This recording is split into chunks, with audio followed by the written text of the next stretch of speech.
नमस्कार, आप देख रहे हैं सुदर्शन न्यूज में हूं आपके साथ अमित शर्मा। शाम के 7 बज चुके हैं और समय हो गया है जवाब तो चाहिए का, जिसमें आज हम बात करेंगे रेमल तूफान की। देश के कई राज्यों के लिए अगले 24 घंटे बेहद अहम हैं। मौसम विभाग की ओर से पश्चिम बंगाल और ओडिशा समेत 7 राज्यों के लिए एडवाइजरी जारी की गई है। कोलकाता एयरपोर्ट को 21 घंटे के लिए बंद कर दिया गया है और कई ट्रेनों को कैंसिल भी कर दिया गया है, क्योंकि मौसम विभाग का यह अनुमान है कि रेमल चक्रवात के दौरान 120 से लेकर के 180 किलोमीटर प्रति घंटे की रफ्तार से हवाएं चल सकती हैं। इस चक्रवात के बहुत जल्द बंगाल और बांग्लादेश के समुद्री तट से टकराने की आशंका है, जिससे यहां तेज हवाएं चल सकती हैं। जान माल का कोई नुकसान ना हो, इसके लिए तमाम एहतियाती कदम उठाए जा रहे हैं। एनडीआरएफ की टीम को अलर्ट मोड पर रखा गया है। मछुआरों को भी समुद्र से दूर रहने की सलाह दी गई है। बंगाल में इस रेमल तूफान का असर भी दिखाई देने लगा है। यहां बारिश शुरू हो चुकी है। आईएमडी की माने तो यह चक्रवाती तूफान इतना खतरनाक है कि इसका असर उत्तर भारत में भी देखने को मिल सकता है। चक्रवात रेमल की तबाही से बचने के लिए युद्ध स्तर पर लगातार प्रयास किए जा रहे हैं, जिस पर हम तमाम जो सवाल हैं वो आज पूछने वाले हैं। कई एक्सपर्ट्स हमारे साथ रहेंगे। सवाल है कि आखिर कितना खतरनाक है ये तूफान रेमल और क्या है इससे बचाव के उपाय। इसका नाम रेमल ही क्यों है और इस तूफान के आने की वजह क्या है। कैसे देश के कई राज्य इसकी चपेट में आ सकते हैं। इस समय एनडीआरएफ की जो भूमिका है वो कितनी अहम हो जाती है। आज चर्चा इसी को लेकर करेंगे।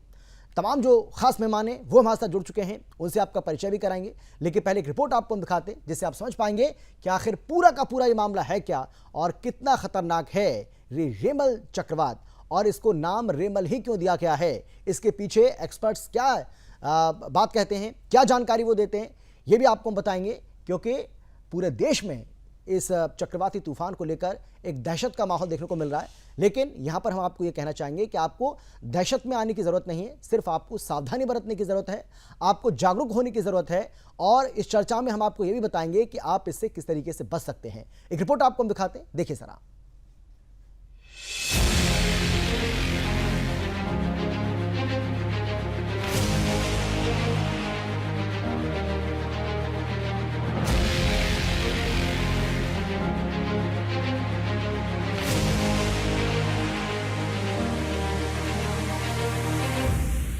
काले घनघोर बादलों की छांव में धीरे धीरे उठती ये शांत समुद्री लहरें, तेज बढ़ती हवाओं के साथ धीरे धीरे सुनसान होते समुद्री तट और इन्हीं खामोश समुद्री तटों पर एनडीआरएफ की ये तैयारियां भारत के पूर्वी हिस्से के लिए डरावनी है। वास्तव में ये खामोशी उस चक्रवाती तूफान के आने से पहले की है, जिसे मौसम विभाग ने रेमल का नाम दिया है, जो आज रात में पश्चिम बंगाल, उत्तरी ओडिशा, मिजोरम, त्रिपुरा और दक्षिण मणिपुर के तटीय जिलों में 150 किलोमीटर प्रति घंटे की रफ्तार से हवाओं के साथ अपनी रौद्र बारिश से तबाही मचाने वाला है। मौसम विभाग की माने तो रेमल आज पश्चिम बंगाल और बांग्लादेश के तटों से टकराएगा, जिसको देखते हुए इंडिया मेट्रोलॉजिकल डिपार्टमेंट ने बंगाल के कई समुद्री क्षेत्रों में ऑरेंज अलर्ट जारी किया है, जहां भयंकर बाढ़ की आशंका जताते हुए आईएमडी ने कच्ची सड़कों, फसलों, बगीचों, बिजली के खंभों और टेलीफोन के तारों को बड़े पैमाने पर नुकसान होने की चेतावनी दी है। लाइकली टू क्रॉस आज मिडनाइट में वो Bangladesh and adjoining west Bengal coast को क्रॉस करने का फोरकास्टिंग है between Sagar island and Khepupara, close to the southwest of Mangla, as severe cyclonic storm with maximum sustained wind speed 110 to 120 km per hour, gusting to 135 km per hour. यही नहीं, पूर्वी भारत के कुछ तटीय इलाकों में रेमल ने अभी से ही दस्तक देनी शुरू कर दी है, जहां तेज बहती हवाओं के साथ धीमी गति से लगातार तेज हो रही बारिश ने रेमल की शुरुआती झलक दिखानी शुरू कर दी। मौसम विभाग की माने तो रेमल के दस्तक देने के समय समुद्र में 1.5 से 2 मीटर तक ऊंची लहरें उठने की आशंका है, जिससे तटीय पश्चिम बंगाल और बांग्लादेश के निचले इलाके डूब सकते हैं। देखिए, पिछले 4-5 दिन से हम इसको मॉनिटर कर रहे हैं, जो बे ऑफ बंगाल का समर साइक्लोन रिमाल जिसका नाम है, और इसका मॉनिटरिंग कंटिन्यूअसली हो रहा है। अभी आज लैंडफॉल करने का इसका जो है प्लान है कि मिडनाइट तक ये लैंडफॉल करेगा। आईएमडी सोर्स से हमको जो इन्फॉर्मेशन मिला है अकॉर्डिंगली जो हमारा 4-5 जिले हैं जैसे मयूरभंज, बालेश्वर, भद्रक, केंद्रापड़ा और जगतसिंहपुर, ये सब कोस्टल पार्ट के जो जिले हैं और नॉर्थ उड़ीसा में बारिश होने का आशंका है। सवेरे से बारिश शुरू हो गया है मयूरभंज में और बालेश्वर में, भद्रक में भी थोड़ा बहुत बारिश हो रहा है, लेकिन आगे और बारिश तेज हो सकता है। इसीलिए सब जिलाधीश जो है डिस्ट्रिक्ट मजिस्ट्रेट, इनसे बातचीत हमारा हो रहा है। रेमल से जुड़े इन पूर्वानुमानों को देखते हुए एनडीआरएफ की टीमों को तटीय क्षेत्रों में तैनात कर दिया गया है। तटीय इलाकों से जुड़े कार्यों पर रोक लगा दी गई है और कोस्टल गार्ड्स लगातार लोगों को किनारों से दूर कर रहे हैं। यहाँ पर हमको रिक्वायरमेंट के हिसाब से बुलाया गया था, तो हम यहाँ पहुँच गए, कल शाम को पहुँच गए थे यहाँ पर। तो उसके बाद से हमने आज अपना इक्विपमेंट, जिस हिसाब से हम सामान लाए थे उसको अपने मेंटेन करना था, तो आज सुबह आकर सबसे पहले अपने इक्विपमेंट्स को मेंटेन किया है, क्योंकि जब तक हमारे इक्विपमेंट हैं, हम इक्विपमेंट से ही लड़ाई लड़ते हैं अपनी, साथ में हौसले हमारे। तो इसमें क्या है कि जैसे अगर कोई साइक्लोन आता है तो सबसे पहले उसमें हम जितनी कोशिश करेंगे, हमारी प्रायोरिटी है कि किसी भी जान को बचाया जा सके। इसके लिए जिस हद तक भी काम करना पड़े हम लोग करेंगे। दूसरा, आपने जो पूछा कि कल का क्या है, अगर साइक्लोन यहाँ पे इफेक्ट करता है तो उसके बाद क्या है कि जैसे कि हमारे इक्विपमेंट हमने रेडी कर लिए हैं, हमारे जवान रेडी हैं इसके लिए। जिस भी तरह की आपदा आएगी, चाहे वो फ्लड से रिलेटेड हो, तो हमारी स्पीड बोट्स इसमें तैयार हैं। आईएमडी वैज्ञानिकों द्वारा की गई रेमल से जुड़ी भविष्यवाणियों को देखते हुए कोलकाता एयरपोर्ट को 9 घंटे के लिए बंद कर दिया गया है, जहां अब तक 9 घंटों के लिए कोई भी विमान उड़ान नहीं भरेगा। इसके साथ ही कोलकाता श्यामा प्रसाद मुखर्जी बंदरगाह पर भी अगले 12 घंटे के लिए कार्गो एंड कंटेनर हैंडलिंग का काम बंद रहेगा, जहां अब ये देखना होगा कि आने वाले समय में रेमल का क्या असर होगा। Bureau report, Sudarshan news.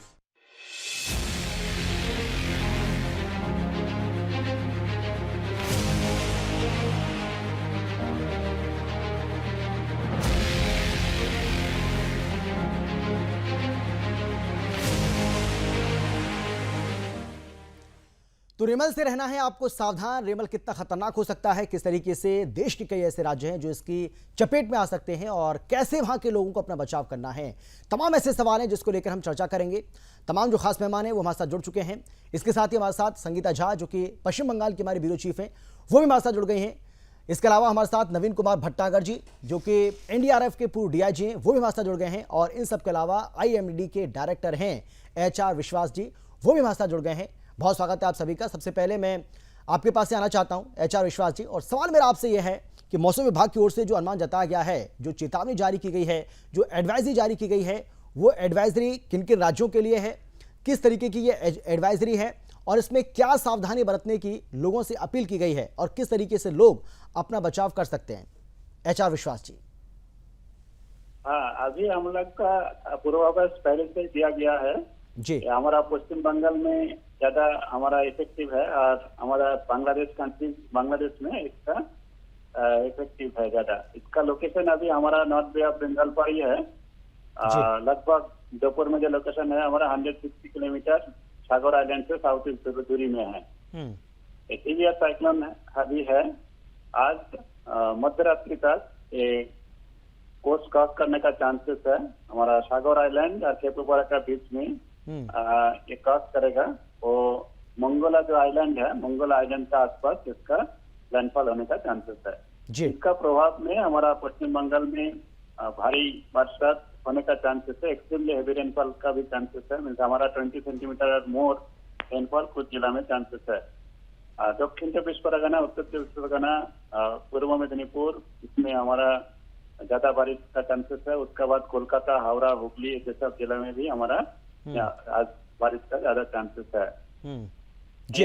5 जिला, ये सब जिला में हम लोग लाल सतर्क रेड वार्निंग दे चुका है। बाकी जिलों में भी हमारा ऑरेंज वार्निंग है।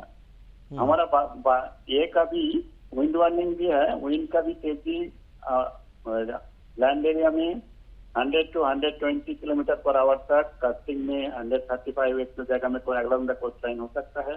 कोलकाता में भी हमारा तेज हवा रहने का चांसेस है।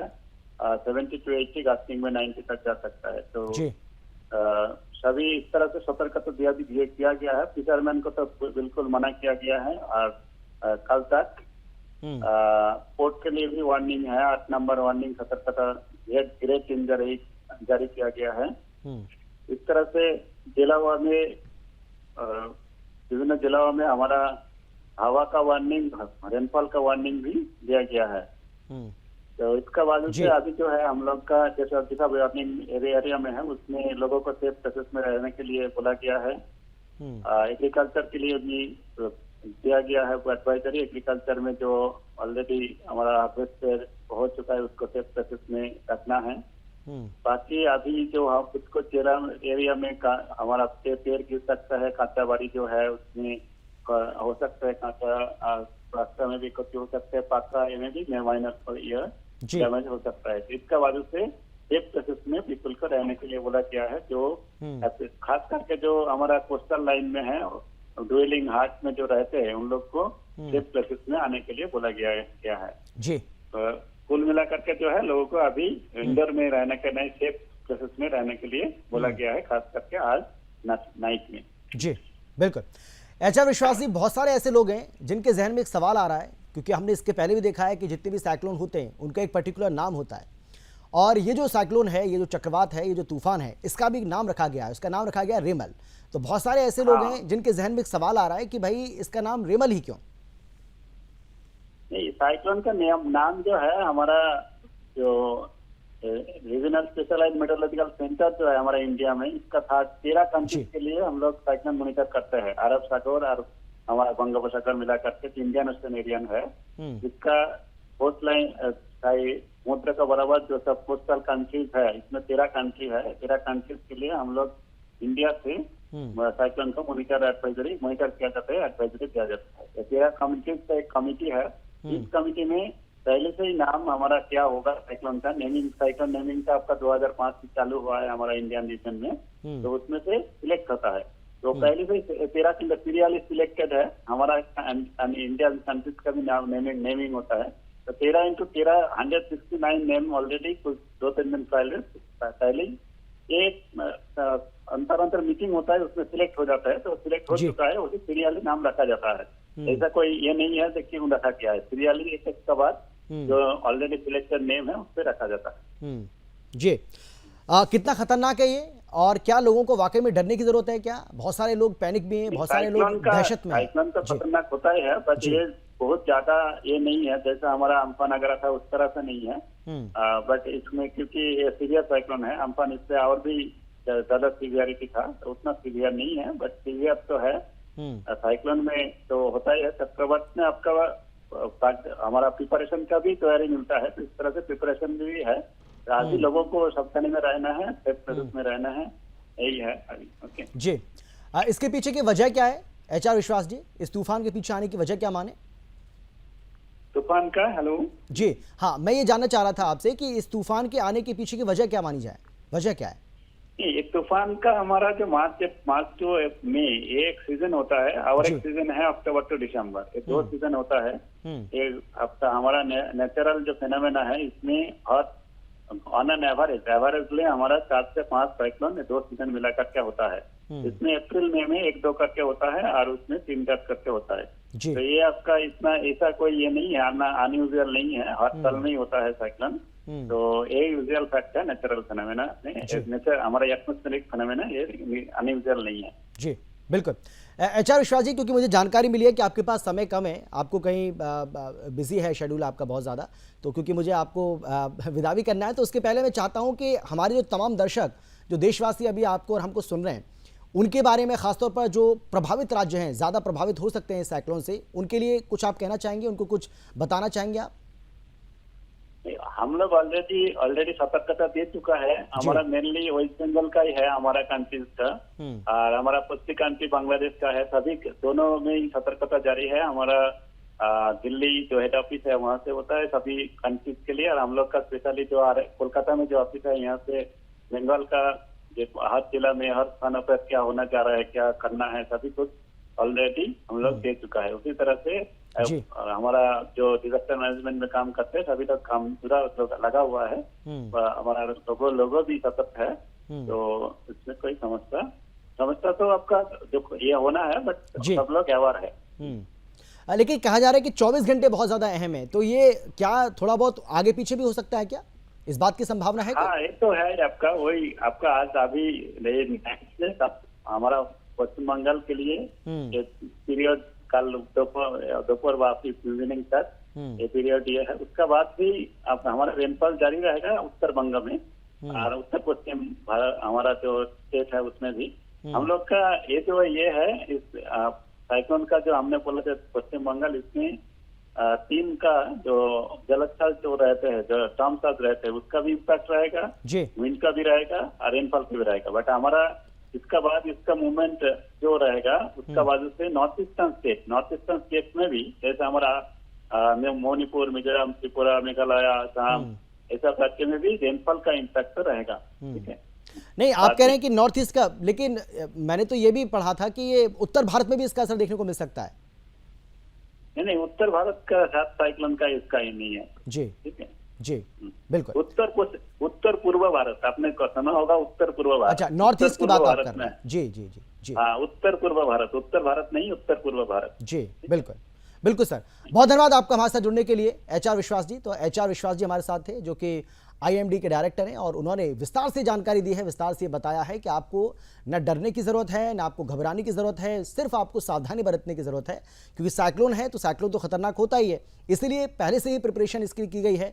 मौसम विभाग ने चेतावनी जारी की है, लोगों को एहतियात बरतने की अपील की है, और मौसम विभाग की ओर से जो भी गाइडलाइंस जारी की गई हैं, जो एडवाइजरी जारी की गई है या जो चेतावनी जारी की गई है, उसको भी आपको ध्यान रखना होगा। और अगर आप ऐसा करते हैं तो आपको ना पैनिक होना है, ना आपको डरना है, आपको मैदान में डटे रहना है। हाँ, सेफ्टी रखनी है, इंडोर रहना है, आपको घरों से बाहर नहीं निकलना है। इसके साथ ही मछुआरों के लिए जो सलाह दी गई है उसको भी आपको विशेष तौर पर ध्यान रखना है, उसको आपको नेगलेक्ट नहीं करना है, आपको उसको इग्नोर नहीं करना है। इसके अलावा नवीन भटनागर जी हमारे साथ हैं। नवीन भटनागर जी, अब मैं आपके पास आना चाहता हूँ। कहा जाता है कि जब इस तरीके के साइक्लोन आते हैं तो NDRF की जो भूमिका है वो बहुत ज़्यादा अहम हो जाती है। तो ऐसे समय में जब ये जो रिमल तूफान है, ये रिमल जो चक्रवात है, अब ये कभी भी दस्तक दे सकता है। कहा जा रहा है कि अगले 24 घंटे जो हैं वो बहुत ज़्यादा अहम है, खासतौर पर बंगाल के लिए, बांग्लादेश के समुद्र तट के लिए, वहाँ ये टकराएगा जाकर। तो NDRF की जो भूमिका है वो कितनी अहम है? देखिए, NDRF जो है रेस्क्यू के लिए बनाई गई है जी, और जो भी तूफान से पहले की तैयारी है वो हम लोग को पहले पता लग जाता है कि भाई 36 घंटे पहले पता लग जाता है किस एरिया में ये आने की संभावना है। और हम IMD वालों के साथ लगातार टच में रहते हैं। हमारे कंट्रोल रूम वहां बना दिए जाते हैं जो हमें टाइम टू टाइम रिपोर्ट करते हैं जी, तो हमें पता लग जाता है और अकॉर्डिंगली क्या क्या इंस्ट्रूमेंट हमें चाहिए, क्या क्या रेस्क्यू की तैयारी हमें करनी चाहिए, वो सारी चीजें हम लोग इकट्ठा कर लेते हैं। राज्य सरकार की मदद से, डिस्ट्रिक्ट एडमिनिस्ट्रेशन की मदद से हम लोगों को जो कोस्टल एरिया है या जो रेड जोन एरिया है वहां से लोगों को शिफ्ट करा देते हैं, क्योंकि सबसे ज्यादा डर होता है रेड जोन एरिया में।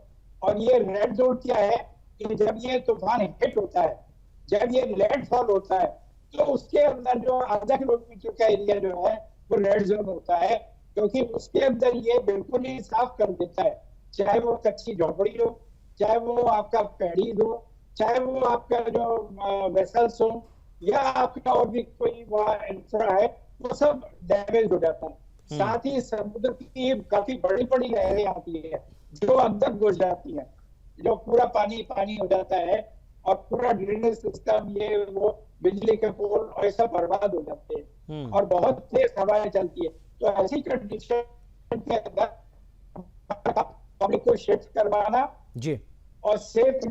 बिल्कुल नवीन जी, क्योंकि आपकी जो आवाज़ है थोड़ा सा वो प्रॉपर नहीं आ रही है, वो बीच में डिस्टर्बेंस है कुछ, उसको ठीक करते हैं, उसके बाद मैं आपके पास लौटूंगा। इसको ठीक करने के बाद सीधा आप ही के पास आऊँगा सर, क्योंकि आप महत्वपूर्ण जानकारी हमें दे सकते हैं और NDRF की जो भूमिका है वो तो आप बताएंगे ही, लेकिन इसके साथ ही आप लोगों को भी ये बताएंगे कि NDRF तो आपकी मदद करेगी ही, लेकिन आपको भी सहयोग करना पड़ेगा, क्योंकि लोगों की जो भूमिका है वो भी ऐसे समय में बहुत ज़्यादा अहम हो जाती है। तो इसको लेकर भी मैं चर्चा आपसे करूँगा, सवाल भी आपसे करूँगा सर। लौटूंगा आपके पास। संगीता झा हमारे साथ बनी हुई है, पश्चिम बंगाल की हमारी ब्यूरो चीफ है। संगीता, जानकारी ये मिल रही है कि बारिश वहां पर शुरू हो चुकी है, यानी कि साइक्लोन का जो असर है वो पश्चिम बंगाल में देखने को मिल रहा है, उसका असर अभी से दिख रहा है। आपके पास क्या जानकारी, क्या अपडेट? देखिए अभी से नहीं, सुबह से ही साइक्लोन का असर देखा जा रहा है। सुबह से ही बारिश शुरू हो गई है। जहाँ तक कि आपको बता दूं कि हुगली हो गया या फिर कोलकाता हो गया, नॉर्थ 24 परगना हो गया, दक्षिण 24 परगना हो गया, नॉर्थ और दक्षिण 24 परगना में तो रेड अलर्ट जारी किया गया है।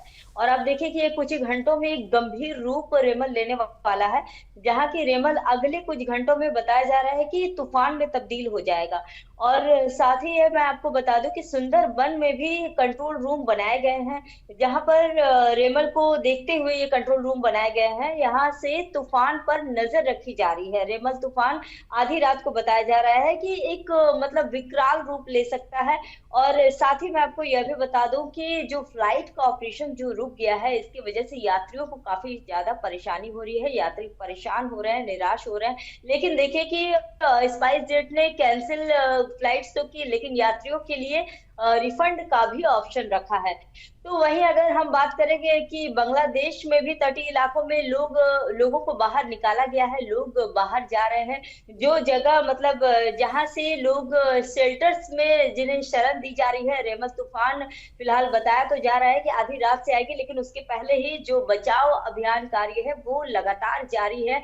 और देखिए कि रेमल तूफान को देखते हुए ट्रेनें भी रद्द कर दी गई है, कई सारी ट्रेनें कैंसिल की गई है। चक्रवात रेमल की तैयारियों पर पूर्वी रेलवे की सीपीआरओ कौशिक मित्रा ने कहा कि उन्होंने पर्याप्त जो एहतियाती जो कदम होते हैं वो उठाए हैं और मौसम विज्ञान अधिकारियों से संपर्क में भी हैं। और इसी पर उन्होंने कहा कि कैंप वगैरह भी उन्होंने स्थापित किए हैं, पंपिंग स्टेशन भी चालू किए हैं, अतिरिक्त वाहन भी तैयार है। और एहतियाती मतलब अगर देखा जाए तो इसी को लेकर उन्होंने होर्डिंग वगैरह भी हटा दिए हैं। इसके अलावा कुछ ट्रेनें रद्द करने की बातें भी उन्होंने कही। और साथ ही मैं आपको यह भी बता दूं कि ओडिशा के तटों पर भी मछुआरों को हटाया गया है। कम से कम 20,000 नाव किनारे पर खड़ी है, जो कि अपडेट आ रही है। और देखिए कि ये जो रेमल तूफान है, इसको लेकर जगह जगह एक अलर्ट भी है। और जो बारिश की बात मैं कह रही थी, बारिश लगातार हो रही है, रुक रुक के बारिश हो रही है। और कहा जा रहा है कि 13 किलोमीटर प्रति घंटा की रफ्तार से उत्तर खाड़ी की ओर रेमल बढ़ रहा है। जैसे कि आपको मैं बता दूं कि सुमित दत्ता को कुछ देर पहले ही हम अपने चैनल के माध्यम से सुन रहे थे। उन्होंने कहा कि पिछले 6 घंटों में चक्रवात रेमल 13 किलोमीटर घंटा की गति से उत्तरी खाड़ी की ओर बढ़ रहा है। यह खेपुपुरा बांग्लादेश के दक्षिण पश्चिम में फिलहाल है और हवा की गति लगभग बताई जा रही है कि 105 किलोमीटर प्रति घंटा है। यह उत्तर दिशा में आगे बढ़ेगा। आधी रात को यह सागर द्वीप और खेपुपुरा के बीच के क्षेत्र को पार करने वाला है। तो देखिए अधिकतम गति बताई जा रही है 110 से 120 किलोमीटर रहेगी, जो बढ़कर 135 से भी हो सकती है। तो देखिए ये रेमल का जो असर है ये पूरे पश्चिम बंगाल में काफी ज्यादा देखने को मिलेगी, जिसमें सबसे ज्यादा हाई अलर्ट पर नॉर्थ 24 परगना और दक्षिण 24 परगना है, जिसका काफी ज्यादा असर हुगली, कोलकाता इन सब इलाकों में भी देखने को मिलेगा। हुगली में भी भारी बारिश की संभावना जताई जा रही है। हुगली, कोलकाता, दक्षिण 24 परगना, नॉर्थ 24 परगना। और साथ ही देखिए त्रिपुरा में भी 29 मई को भारी बारिश की बात सामने आ रही है, बारिश की बात कही जा रही है। पश्चिम बंगाल के कई गांवों में देखिए एनडीआरएफ की टीमें लगातार तैनात हैं और पूरी तरह से तैयारी में सभी जुटे हुए। पूरी तरह से जो एनडीआरएफ की टीमें हैं वो लगातार बनी हुई हैं और इसी को लेकर किस तरह से बचाव कार्य हो, तटों से जब वो टकराएगा, इसको लेकर एनडीआरएफ की टीमें लगातार कोशिश कर रही है। और साथ ही देखिए ये जो मौसम विभाग ने भी बताया है कि किस तरह से भारी बारिश जो होने वाली है, इसका असर लगातार। और बिल्कुल सही कह रही हैं आप संगीता, और उसका असर देखने को मिल रहा है। जैसा कि आपने बताया कि आज सुबह से ही वहां पर बारिश शुरू हो गई है। इसको लेकर और ज्यादा जानकारी आपके पास आपसे लेंगे संगीता, आपके पास भी आएंगे। तो कहा यह जा रहा है कि बहुत जल्द ये रेमल चक्रवात जो है, रेमल तूफान बंगाल के तट से टकरा सकता है। और इसके अलावा ये भी कहा जा रहा है कि बांग्लादेश के समुद्री तट से भी इसके बहुत जल्द टकराने की आशंका जताई जा रही है। यही वजह है कि देश के कई राज्यों में मौसम विभाग की ओर से हाई अलर्ट जारी किया गया है और तमाम जो एहतियाती कदम हैं वो भी उठाए जा रहे हैं। मैं नवीन जी के पास जाना चाहता था, लेकिन अभी उनका फ्रेम नहीं मिल रहा है। लेकिन संगीता, आप अपनी बात पूरी कीजिए, उसके बाद मैं एक बार फिर से नवीन जी के पास जाता हूँ। संगीता। देखिए अभी की जो अपडेट आ रही है उसके अनुसार मैं आपको ये बताऊं हमें कि रेमल की उत्तरी दिशा में बढ़ने और शाम या रात तक, शाम तो हो ही गई है, यानी कि रात तक मोंगला के निकट पश्चिम बंगाल खेपुपारा तट के सागर द्वीप को पार करने का अनुमान लगाया जा रहा है। बीएसएस के आपदा प्रबंधन विभाग के महानिदेशक मिजानुर रहमान ने कहा है कि बड़े पैमाने पर निकासी शुरू कर दी गई है।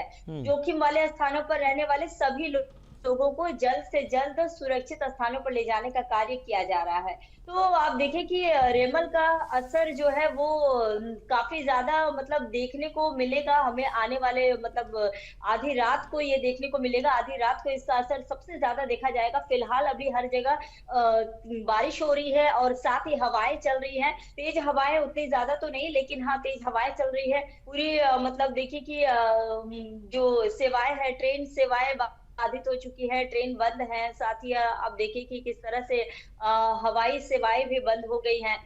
वहीं इस रेमल चक्रवाती तूफान से निपटने के लिए बांग्लादेश ने भी इस पर पूरी तरह से इलाकों में जो है निवासियों को हटाने का अभियान भी शुरू किया है। चक्रवाती तूफान के रविवार शाम तक तो शाम हो ही चुकी है, तो आधी रात तक पहुंचने की आशंका को देखते हुए तटीय जिलों जैसे कि सतखीरा और काक्स बाजार जो कि बांग्लादेश में है, जहां से समुद्र में ऊंची लहरें उठने और भारी बारिश होने की संभावनाओं को देखते हुए उन्होंने भी अपने जो वहां के जो तट के आसपास जो गांव वासी हैं उन्हें हटाया गया है। उन्हें हटाकर वहां से सुरक्षित स्थानों पर ले जाया जा रहा है।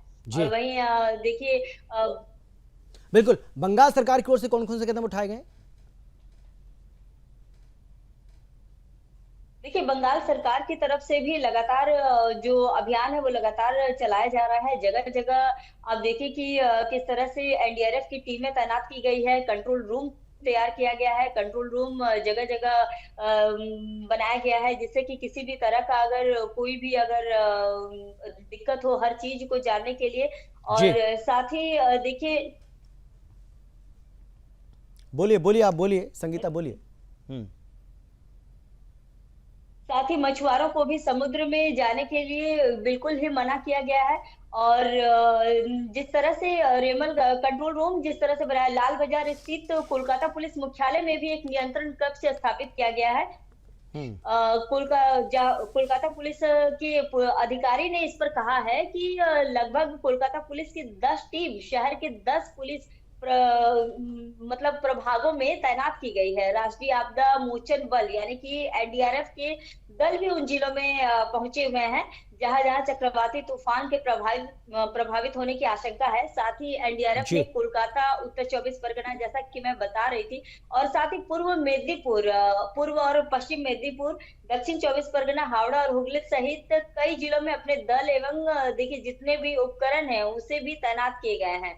और साथ ही सुंदरबन की अगर मैं बात करूं तो सुंदरबन में भी इसका असर काफी ज्यादा देखने को मिलेगा। इसी को देखते हुए सुंदरबन, जैसा कि आपको पता ही होगा, सुंदरबन दुनिया के सबसे बड़े वनों में से एक है और अपने विविध जीव जंतुओं के लिए जाना जाता है। तो सुंदरबन में भी काफी ज्यादा सुंदरबन देखिए बताया जाता है कि बांग्लादेश की सीमाओं पर, बांग्लादेश की सीमा से वो सटा हुआ है, जिस वजह से वहां पे भी काफी ज्यादा असर देखने को मिल सकता है। वैज्ञानिकों का कहना है कि समुद्र की सतह से गर्म तापमान के कारण चक्रवाती तूफान जो तीव्र होगी लंबे समय तक अपनी ताकत बरकरार रख सकती है। इसी के लिए देखिए आईएमडी के वरिष्ठ वैज्ञानिक जैसे कि बता रहे थे कि समुद्र की सतह से गर्म होने का मतलब अधिक नमी है जो चक्रवात के तीव्र होने के लिए अनुकूल होती है। तो ये चक्रवात को देखते हुए लगातार देखिए कि लगातार इस पर जो एनडीआरएफ की टीमें हो, लेकिन अलग अलग बाकी जो टीमें हैं सभी कोई इस पर लगातार काम कर रही है।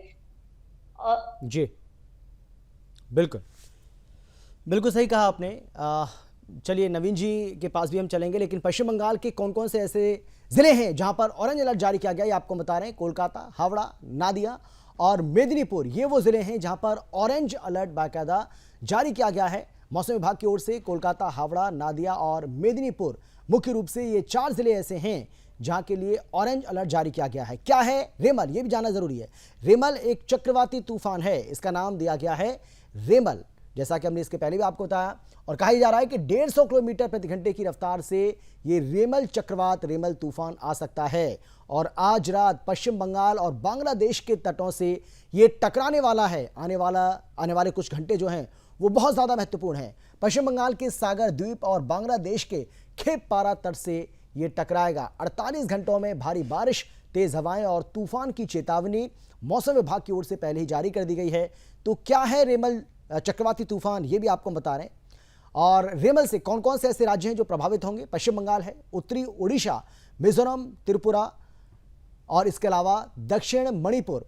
तो ये वो राज्य हैं जहां पर ये अपना असर दिखाने वाला है, यानी कि नॉर्थ ईस्ट में भी इसका अच्छा खासा असर देखने को मिल सकता है। पश्चिम बंगाल, उत्तरी ओडिशा, इसके अलावा मिजोरम, त्रिपुरा और दक्षिण मणिपुर में भी इसका ज़बरदस्त असर देखने को मिल सकता है। तो कौन कौन से वो राज्य हैं जहां पर रेमल तूफान का कहर देखने को मिल सकता है, रेमल अपना कहर बरपा सकता है, ये वो जगह आपको बता रहे हैं, वो राज्य आपको बता रहे हैं। लेकिन भारत में विनाशकारी तूफानों का क्या इतिहास रहा है, ये भी आपको बता रहे हैं। ताउते तूफान अभी 2019 में आया था, आपको याद होगा, जिसमें 100 लोगों की जान इस ताउते तूफान ने ले ली थी।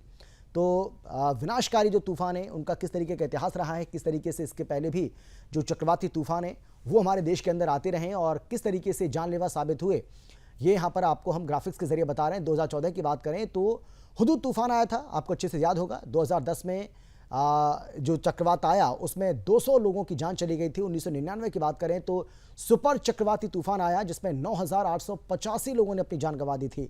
1998 की बात करें तो गंभीर चक्रवाती तूफान में 1,173 लोगों ने अपनी जान गंवा दी थी, यानी कि चक्रवाती तूफान ने 1,000 से ज़्यादा लोगों को की ज़िंदगी को ले लिया था। 1,000 से ज़्यादा ऐसे लोग थे जो इस दुनिया को अलविदा इस चक्रवाती तूफान की वजह से कर चुके थे। इसीलिए जो भी साइक्लोन होता है उसके लिए मौसम विभाग की ओर से पहले एडवाइजरी जारी की जाती है ताकि लोग जो है वो सावधान हो जाएं, सतर्क हो जाएं, जागरूक हो जाएं, उन्हें किसी तरह की कोई दिक्कत ना हो, जान माल का कोई नुकसान ना हो। एनडीआरएफ के पूर्व डीआईजी नवीन कुमार भटनागर जी लगातार हमारे साथ बने हुए हैं। नवीन कुमार भटनागर जी, इसके पहले आप क्योंकि अपनी बात को पूरा नहीं कर पाए थे, आपकी आवाज़ थोड़ा सा कट कट के आ रही थी, ऑडियो प्रॉब्लम थी, लेकिन अभी आप अपनी बात को पूरा कीजिएगा सर। इसके साथ ही मैं ये भी आपसे जानना चाहूँगा कि लोगों से आप क्या कहना चाहेंगे, क्योंकि एनडीआरएफ की जो टीम है वो तो बचाव कार्य में और उसमें जुटी रहती है। जब भी कोई ऐसी आपदा आती है, कोई भी विपत्ति आती है और उसके पहले जो तैयारियां होती हैं उसके लिए पूरी तरीके से वो अलर्ट मोड पर रहते हैं। लेकिन लोगों को आप क्या सलाह देना चाहेंगे, लोग किस तरीके से एनडीआरएफ की इस टीम की मदद कर सकते हैं? जी बिल्कुल, हम चाहते हैं कि पब्लिक को जो है कोऑपरेट करना चाहिए, क्योंकि ये केवल उन्हीं की जान का नहीं है बल्कि हमारे काम में भी बाधा पहुंचती है रेस्क्यू ऑपरेशन में। तो हम चाहते हैं कि पब्लिक जो है घर से ना निकले और सेफ प्लेस पे चले जाएं। खास तौर से जो रेड जोन एरिया के लोग हैं, जो गवर्नमेंट ने नॉमिनेट किए हैं, सेफ जोन बनाए हैं, वहां पर चले जाएं और अपने जानवरों को खुला छोड़ दें। और जो जिन जानवरों को बचा के ले जाना चाहते हैं उनको भी साथ ले जाएं। जरूरी दवाएं और अपना ज्वेलरी, कैश और अपना लेडीज, बच्चे, बुजुर्ग, इन सबको जरूर ले जाए सेफ प्लेस पे। बाकी जो हम लोग हैं वहाँ मदद के लिए और करते हैं मदद, लेकिन बस यही है कि पब्लिक को भी अपनी जिम्मेदारी समझनी चाहिए। क्योंकि देखिए ऐसा है, जब तूफान की स्पीड आती है, अभी तो खैर 130 से ऊपर का चल रहा है स्पीड, लेकिन जब ये कोस्ट से टकराएगा तो ये स्पीड इसकी कम हो जाएगी, लेकिन फिर भी इतनी खतरनाक होती है। अच्छे भले जो मकान है, कच्चे मकान, वो टूट जाते हैं, बिजली के खंभे उखड़ जाते हैं, जी रोड बिल्कुल पानी। नहीं, हमने कई चक्रवाती तूफानों का जो कहर है वो देखा है। बिल्कुल सही कह रहे हैं रवीन जी। मैं चाहता था कि आगे भी आपसे चर्चा को जारी रखूं, सवाल जवाब जो है वो चलता रहे, लेकिन समय मुझे इसकी अनुमति बिल्कुल भी नहीं दे रहा है। बहुत धन्यवाद मेरे साथ जुड़ने के लिए आपका, और संगीता आपका भी, और इसके साथ ही HR विश्वास जी आपका भी बहुत धन्यवाद हमारे साथ जुड़ने के लिए, चर्चा में शामिल होने के लिए, अपनी बात रखने के लिए। लोगों से हम यही कहना चाहेंगे, लोगों से हमारी यही अपील है, यही गुजारिश है कि जो भी चेतावनी जारी की गई है, जो एडवाइजरी जारी की गई है, जो गाइडलाइंस जारी की गई हैं मौसम विभाग की ओर से, उसकी अनुपालना आपको करनी है और आपको सुरक्षित स्थानों पर जाना है, आपको इंडोर रहना है। यानी कि जो भी गाइडलाइंस जारी की गई हैं, जो भी आपको कहा गया है मौसम विभाग की ओर से, उसका आप ठीक से पालन करें। और अगर आप ऐसा करेंगे तो जान माल का जो नुकसान होने की आशंका है उससे बचाव हो सकता है। फिलहाल इतना ही, लेकिन देश और दुनिया की बाकी खबरों के लिए आप देखते रहिए सुदर्शन न्यूज़। जय हिंद।